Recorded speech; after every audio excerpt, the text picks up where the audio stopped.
It was an ingenious way to sell LSD. Police believe profits exceeded £30 million.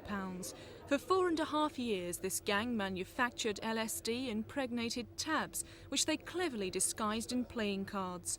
Much of the drugs money was then hidden in safety deposit boxes at Selfridges department store in London. The operation was run from a remote village in Worcestershire, the manufacturing process carried out in this house, ironically named Lawless Cottage.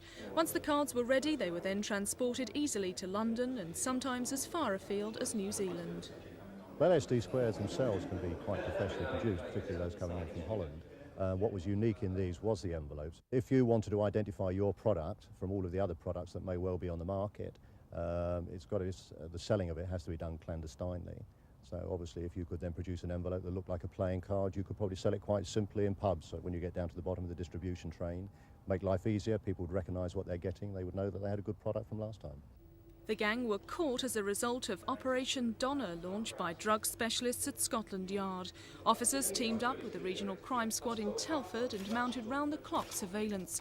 One of their chief sources of evidence came from the rubbish thrown out at the cottage. Well, one of our colleagues from 4RCS at Telford, he would go down there at 3 a.m. on a Sunday morning, preparatory or before the Monday morning collection, go across the fields. In fact, he seriously damaged his ankle one day doing it, and then just substitute other bags for the ones that were on the driveway.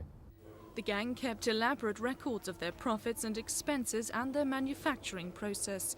Among those arrested was 76-year-old George Che and 41-year-old Michael Rock from Edge Hill Avenue in Finchley. 31-year-old Londoner Jamie Ray was also alongside them in the dock. All three denied conspiracy to supply LSD but were convicted.